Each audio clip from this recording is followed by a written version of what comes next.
forget to subscribe and press the bell icon to never miss a video from testbook.com.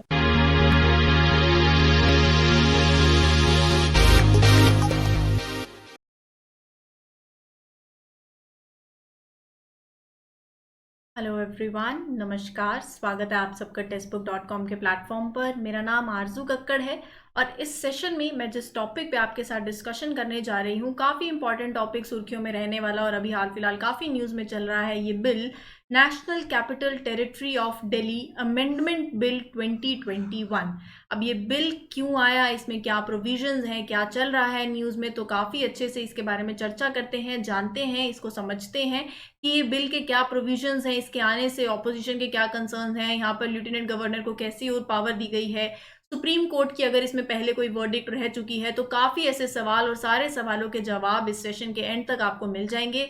बिना कुछ time लिए इस bill के बारे में डिस्कशन शुरू करते हैं। और ये बिल क्यों न्यूज़ में रहा है, अभी रिसेंटली सेंटर ने मंडे को ये बिल जो है लोकसभा में इंट्रोड्यूस किया और वहाँ से ये बिल पास हो चुका है, जो कि बात करता है बेसिकली वापस से क्या लेके आएगा। सबसे पहले मैं आपको इस बिल का नाम जैसे मैं बता चुकी हूँ, national capital territory of Delhi amendment bill 2021।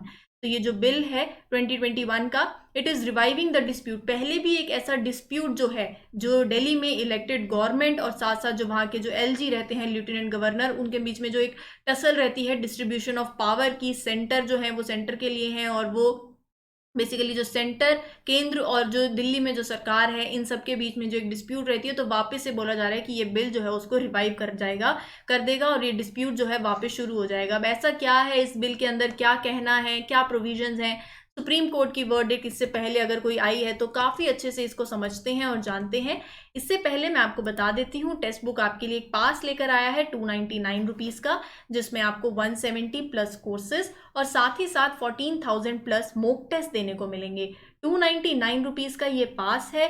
अगर आप इंटरेस्टेड हैं, आपको लिंक नीचे डिस्क्रिप्शन बॉक्स में मिल जाएगा और वहाँ जाकर आप इस पास को अवेल कर सकते हैं।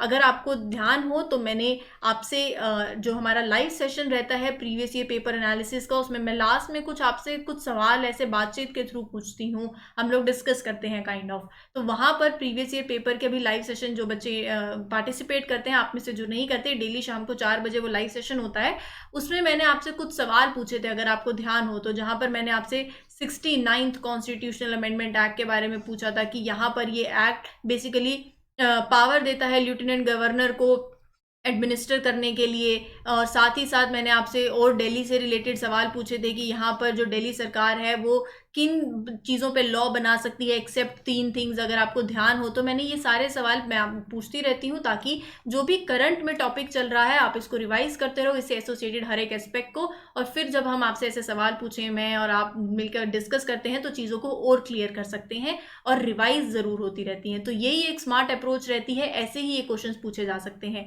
ये एज इट इज बिल आपके मेंस के लिए बहुत इंपॉर्टेंट है। मेंस में इसके प्रोविजंस जो है आपसे पूछे जा सकते हैं, कोई घूम फिर के कोई सवाल पूछा जा सकता है, आपका एनालिसिस पूछा जा सकता है, और साथ ही साथ प्रीलिम्स में जो सवाल मैं आपसे प्रीवियस ईयर पेपर्स के टाइम पे पूछती हूँ, जो हम डिस्कस करते हैं वैसे। अब यहाँ पर जो बिल के प्रोविजंस हैं, उस बिल के प्रोविजन में बोला गया है, the expression government referred to in any law to be made by the legislative assembly shall mean the lieutenant governor. साथ ही साथ यहाँ पर बेसिकली बात करी जा रही है कि अब जो भी कानून बनेगा, जो कानून लेजिस्लेटिव असेंबली बनाती है, वो पास करती है, वहाँ पर अब आपको लेफ्टिनेंट गवर्नर की जो पावर है उसको एम्पावर कर दिया गया है कि आपको जो भी केसेस जो भी हैं वो आपको लेफ्टिनेंट गवर्नर के पास लेकर जाने हैं, उनकी मंजूरी होगी तो भी वो आगे जो है वो इन पिक्चर जो है वो आ पाएगा। The bill gives discretionary powers to the LG lieutenant governor. यही एक इस बिल में बेसिकली बोला जा रहा है कि लेफ्टिनेंट गवर्नर की पावर को और स्ट्रॉन्ग कर दिया गया है। लेजिस्लेटिव असेंबली के जो भी दिल्ली के जो मैटर्स रहते हैं, वहां पर भी जो एलजी हैं, जो लेफ्टिनेंट गवर्नर हैं, उनको उनके पास जाना, उनका डिसीजन लेना नेसेसरी हो जाएगा। पहले ये नेसेसरी नहीं था। It seeks to ensure that the LG is necessarily granted an opportunity to give his or her opinion कोई भी अगर डिसीजन काउंसिल ऑफ मिनिस्टर के द्वारा लिया जा रहा है, दिल्ली कैबिनेट के द्वारा लिया जा रहा है, तो उसको इम्प्लीमेंट करने से पहले आपको वहां पर एलजी की जो परमिशन आप कह सकते हो या उनके पास जाना, उनसे पूछना, उनकी बेसिकली ये जो चीज़ें हैं, ये डिसीजन जो है आपको एक डिसीजन लेने से पहले ये उनका ओपिनियन जो है इंपॉर्टेंट है, ज़रूरी है और एक नेसेसरी बाइंडिंग जैसे बात करी जा रही है। तो यहाँ पर यही एक कंसर्न जो है वो बोला जा रहा है, ये अमेंडमेंट आने से क्या होगा, सपोज अगर आप कुछ भी चीज़ लेकर आ रहे हो, कोई बिजली पानी से रिलेटेड इलेक्ट्रिसिटी फ्री होनी चाहिए, यहाँ पर पानी की सुविधा इतनी होनी चाहिए, इसके रिलेटेड जो भी अब डे टू डे एडमिनिस्ट्रेशन के मैटर्स होंगे वो आपको सारे बेसिकली पहले लेजिस्लेटिव असेंबली को कोई भी ऐसा रूल जो है वो एडमिनिस्ट्रेटिव डिसीजन जितने भी होंगे वो एलजी से, दैट इज लेफ्टिनेंट गवर्नर से पहले पूछने होंगे, उसके बाद ही जो है फिर वो इम्प्लीमेंट होगा। तो यहीं पर एक टसल जो है आप बोल सकते हो जो शुरू हुई, ये पहले भी एक मुद्दा ऐसा उठ चुका है ऑलरेडी। ये बिल जो है यहाँ पर सेंटर का ये कहना है कि जो सुप्रीम कोर्ट ने 2018 में वर्डिक्ट दी थी वो उन्हीं वर्डिक्ट को अच्छे से इंटरप्रेट कर रहे हैं, बेसिकली उसी को इन फॉर्मेट में इन पिक्चर में लेकर आ रहे हैं। तो यहाँ पर ये बिल बेसिकली जो डिस्प्यूट पहले भी हो चुका है, ये जो पावर का जो डिस्प्यूट है LG that is lieutenant governor और साथ साथ दिल्ली की गवर्नमेंट के बीच में, यहीं पर अब वापस से ये जो डिस्प्यूट है वो आ जाएगा। सुप्रीम कोर्ट की इससे रिलेटेड पहले भी 2018 में ये मैटर सुप्रीम कोर्ट में गया, उन्होंने अपनी वर्डिक्ट दी।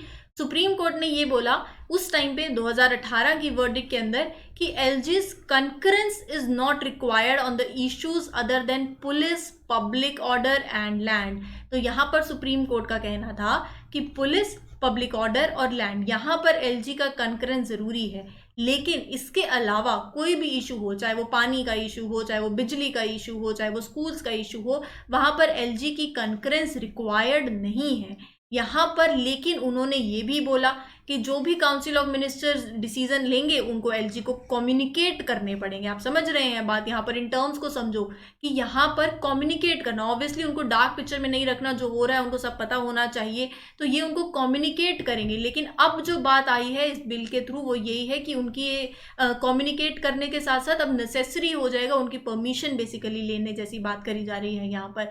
तो यहीं पर जो है जो सारी बात जो है कि उनको ज़्यादा एम्पावर किया जा रहा है पहले। अब देखो कोई भी अगर बिल बन रहा है, अब यहाँ पर देखो दिक्कत कहाँ आती है, दिक्कत यही आती है कि जब सुप्रीम कोर्ट ने ये वर्डिक्ट्स दी तो यही बोला कि aid and advice council of ministers जो हैं वो करेंगे, दे आर बाउंड कि उनको एलजी को करना पड़ेगा।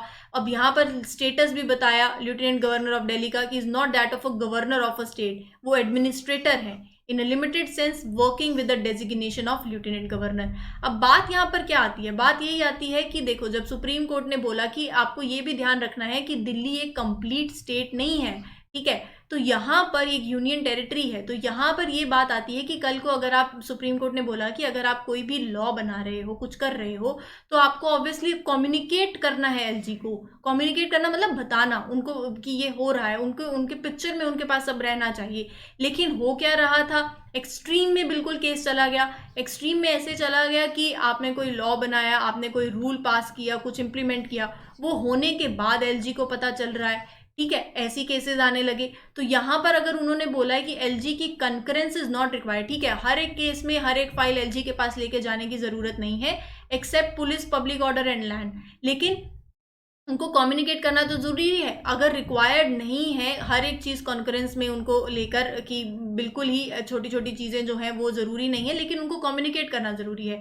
लेकिन अगर वो कम्युनिकेट नहीं हो रहा, वो लास्ट में जो हो गया उसके बाद उन्हें बताया जा रहा है, तो ये एक एक्सट्रीम केस चला जाता है। तो यहाँ पर अगर मैं सेंटर की बात करूँ तो सेंटर ने क्या कर दिया, वो मैंडेटरी कर दिया कि जितनी भी फाइल्स हैं वो इस रूट से ही जाएंगी। इलेक्टेड गवर्नमेंट जो भी ये काम करेगी तो जितनी भी फाइल्स होंगी वो पहले एलजी के पास जाएंगी, फिर उसके बाद से basically it will essentially take away the governments. ये बात करी जाती है कि अब सेंटर की तरफ से भी अगर मैं बात करूँ दिल्ली गवर्नमेंट का एक्सट्रीम जाना, तो सेंटर का भी एक एक्सट्रीम जाना है कि अब आपको हर एक चीज़ पहले एलजी से पूछनी पड़ेगी, दैट इज लेफ्टिनेंट गवर्नर से। तो यहाँ पर ये कंसर्न जो है वो यही है कि इलेक्टेड गवर्नमेंट और साथ साथ जो सेंटर है उनके बीच में एक वापस से डिस्प्यूट जो है वो इस चीज़ को लेकर आ गया है कि हर एक फाइल को पहले वहाँ से रूट कराना, पास करना, जितने भी अमेंडमेंट्स होगी अगर उन्होंने मना कर दिया तो वहीं रुक जाएगा। तो ये बेसिकली एक गवर्नमेंट की ऑटोनॉमी लेने की बात करी जाएगी एंड इट विल जो ड्रीम है for a state, for a full statehood, ये जो है ये सिर्फ एक ड्रीम रह जाएगा।